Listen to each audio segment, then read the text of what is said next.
Below is a single-scene story, fully expanded in well over 1,500 words, written in a cinematic, emotional style. The entire story takes place in one continuous moment, no scene breaks, no dialogue formatting, just one powerful unfolding scene. The denial did not arrive loudly. It came quietly, in the way humiliation often does, wrapped in politeness, disguised as procedure, delivered with a smile that never reached the eyes. The airport gate was alive with motion, a river of rolling luggage and impatient footsteps, yet in that moment everything seemed to slow as the boarding agent's hand hovered over the scanner and then stopped.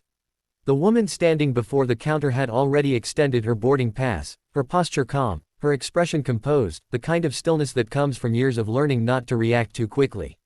She wore a tailored navy coat, simple gold earrings, and carried herself with a confidence that did not seek attention. First-class boarding had just been announced, and she had stepped forward with the rest of the small group, blending in without effort.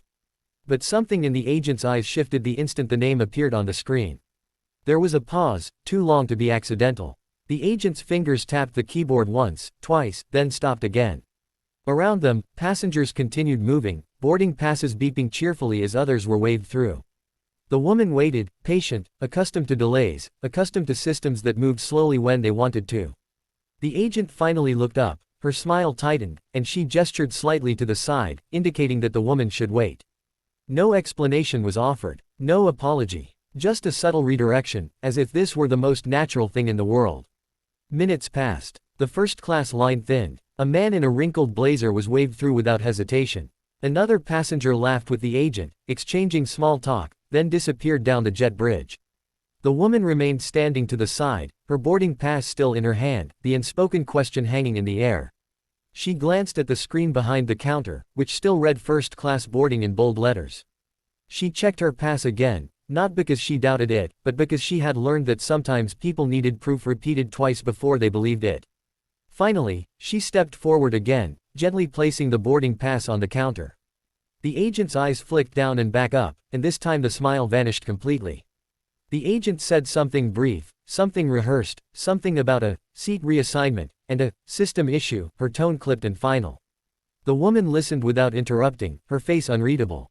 Around them, a few nearby passengers slowed, sensing tension the way animals sense a change in weather. A man behind her frowned.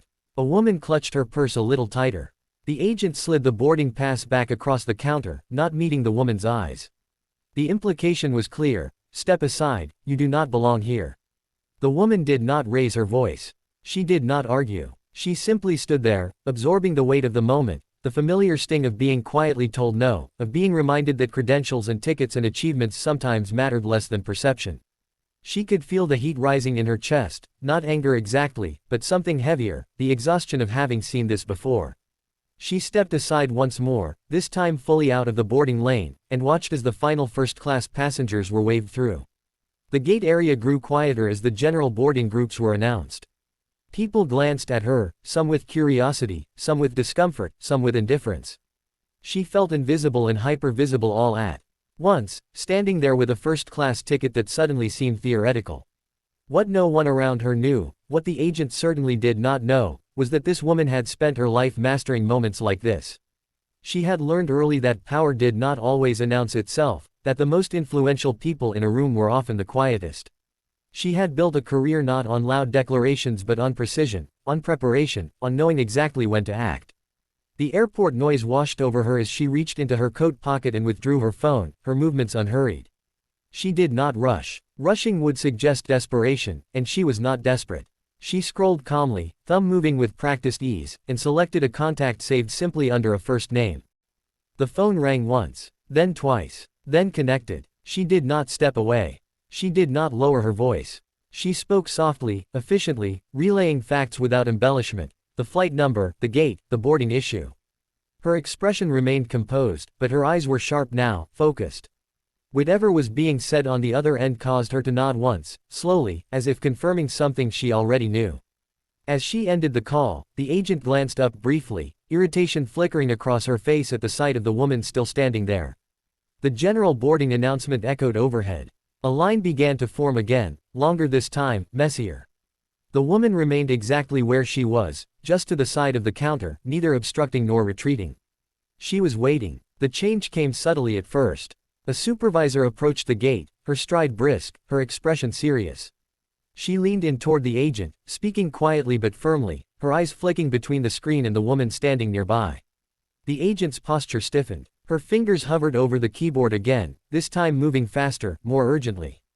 The supervisor straightened and turned fully toward the woman, her face now carefully neutral, professional. The surrounding passengers sensed a shift.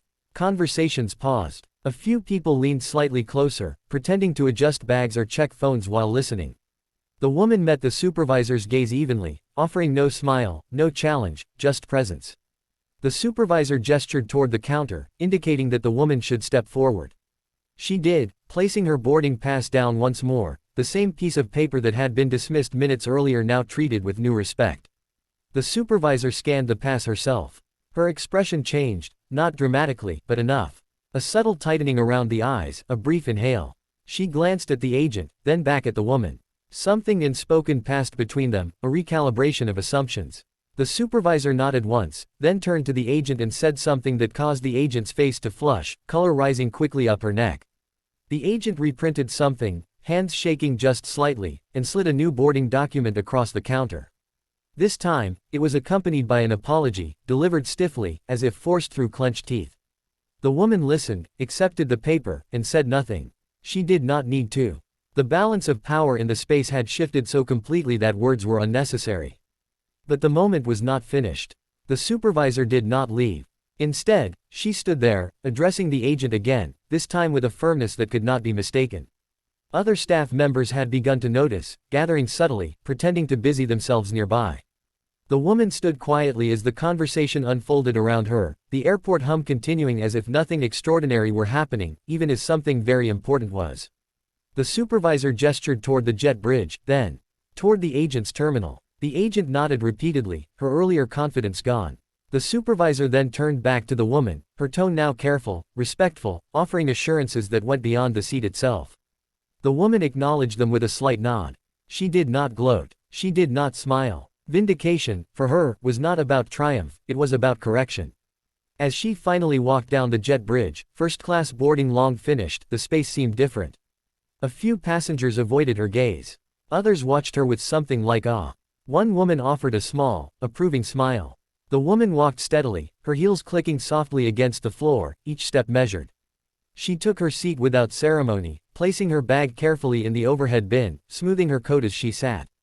Only then, as the aircraft door closed and the hum of the engines deepened, did she allow herself a quiet breath. Not relief, she had never doubted the outcome, but acknowledgement. Moments like these were never just about a seat. They were about being seen, about systems being forced to confront their own blind spots, about reminding the world that assumptions could be expensive. The plane taxied forward, and outside the window the airport lights blurred into lines of gold. The woman looked out, her reflection faintly visible in the glass, and allowed herself the smallest smile, not for what had been taken back, but for what had been demonstrated. Power did not need to announce itself. Sometimes, it simply waited, made one call, and let the world adjust accordingly.